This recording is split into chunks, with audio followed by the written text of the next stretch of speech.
اعوذ باللہ من الشیطان الرجیم بسم اللہ الرحمن الرحیم۔ ایک صحابی کا سچا واقعہ۔ آج میں آپ کو بتاؤں گی کہ ایک صحابی کا سچا واقعہ سنا رہی ہوں۔ اس واقعے میں سناؤں گی کہ ایک صحابی کی وفادار بیوی نے ان سے طلاق کیوں مانگی۔ ایک دفعہ ایک صحابی رات کو سو رہے تھے، ان کو پیاس لگی اور انہوں نے اپنی بیوی سے کہا پانی لا دو۔ جب بیوی پانی لے کر واپس آئی تو صحابی کی آنکھ لگ گئی اور وہ دوبارہ سو گئے، تو ان کی بیوی پانی لے کر کھڑی رہی جبکہ پوری رات گزر گئی، اور جب صحابی کی آنکھ کھلی تو وہ دیکھ کر بہت پریشان ہوئے اور بیوی سے پوچھا کہ آپ یہاں کب سے کھڑی ہیں؟ تو بیوی نے کہا جب سے آپ نے پانی مانگا تھا میں پانی لے کر یوں ہی کھڑی ہوں، اور آپ کو نیند سے اس لیے نہیں اٹھایا کہ آپ کی نیند خراب نہ ہو جائے، تو میں اس لیے پانی لے کر کھڑی رہی تاکہ آپ کو پیاس لگے گی تو میں آپ کو پانی دے دوں گی۔ صحابی نے یہ دیکھا اور بہت خوش ہوئے کہ اتنی وفادار بیوی ہیں۔ صحابی نے کہا آج آپ مجھ سے جو مانگیں گی میں آپ کو دوں گا، آپ مجھ سے حکم کریں۔ تو ان کی بیوی نے کہا مجھے طلاق دے دیں۔ تو صحابی یہ سن کر بہت پریشان ہوئے کہ ان کی ایک وفادار بیوی ہونے کے ناطے ان سے طلاق کا مطالبہ کیوں کر رہی ہے۔ تو صحابی کیونکہ وعدہ کر چکے تھے تو انہوں نے اپنی بیوی سے کہا کہ آپ مجھ سے طلاق کیوں مانگ رہی ہیں؟ تو ان کی بیوی نے فرمایا آپ نے ابھی کہا کہ آپ مجھ سے جو کچھ مانگو گی میں آپ کو دوں گا، تو آپ مجھے طلاق دے دیں۔ تو صحابی نے کہا ایسے نہیں، حضرت محمد صلی اللہ علیہ وآلہ وسلم کے پاس چلتے ہیں، ان کو ساری بات بتا کر مشورہ کر لیتے ہیں، پھر دوں گا۔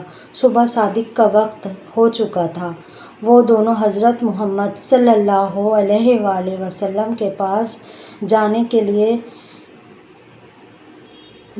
لیے گھر سے نکلے۔ راستے میں ایک گڑھا تھا، صحابی کو ٹھوکر لگی اور پاؤں پھسل گیا، وہ گر گئے۔ آپ کی بیوی نے ہاتھ پکڑ کر اٹھایا اور کہا چوٹ تو نہیں آئی؟ تو صحابی نے کہا نہیں مگر بہت درد ہے، پاؤں میں بہت درد ہے۔ تو ان کی بیوی نے کہا گھر چلتے ہیں۔ گھر چلتے ہیں تو صحابی نے کہا نہیں اب تو بہت قریب آ گئے ہیں، تو حضور صلی اللہ علیہ وآلہ وسلم کے پاس ہی چلتے ہیں۔ تو ان کی بیوی نے کہا نہیں گھر چلتے ہیں۔ جب صحابی گھر پہنچے تو انہوں نے فرمایا کہ مجھے کچھ سمجھ نہیں آ رہا کہ کیا ماجرا ہے۔ تو ان کی بیوی نے کہا کہ میں نے سنا ہے کہ کسی کی زندگی میں اگر کوئی تکلیف نہ ہو تو اس کا ایمان کامل نہیں ہوتا، تو مجھے شک ہے کہ آپ کے ساتھ میری شادی ہوئی کو 15 سال ہو گئے ہیں مگر آپ کے آج تک سر میں درد نہیں ہوا، تو مجھے شک ہے کہ آپ کامل ایمان نہیں رکھتے، تو اس لیے ایسے انسان کے ساتھ نکاح میں رہنا مجھے نہیں صحیح لگتا، تو اس لیے میں شک میں مبتلا رہتی ہوں۔ جبکہ میں نے سنا ہے کہ کامل انسان اور سچا انسان وہی ہوتا ہے جس کی زندگی میں تکلیفیں آتی ہیں اور وہ صبر کرتا ہے۔ تو آج جب ہم جانے کے لیے نکلے تو آپ کو ٹھوکر لگی اور آپ گر گئے، آپ کے پاؤں میں چوٹ آئی، اور جبکہ آپ کو درد ہو رہا تھا آپ نے صبر کیا، تو مجھے آج معلوم ہو گیا اور وہ شک دور ہو گیا کہ بے شک آپ کامل ایمان ہیں، تو اب مجھے آپ سے کوئی تکلیف نہیں، تو مجھے طلاق نہیں چاہیے۔ یہ سن کر صحابی بہت خوش ہوئے۔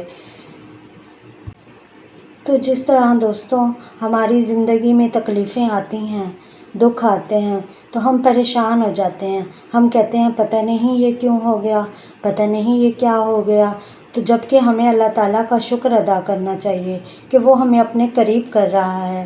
ہمیں ہر حال میں اللہ تعالیٰ کا شکر ادا کرنا چاہیے اور صبر کرنا چاہیے۔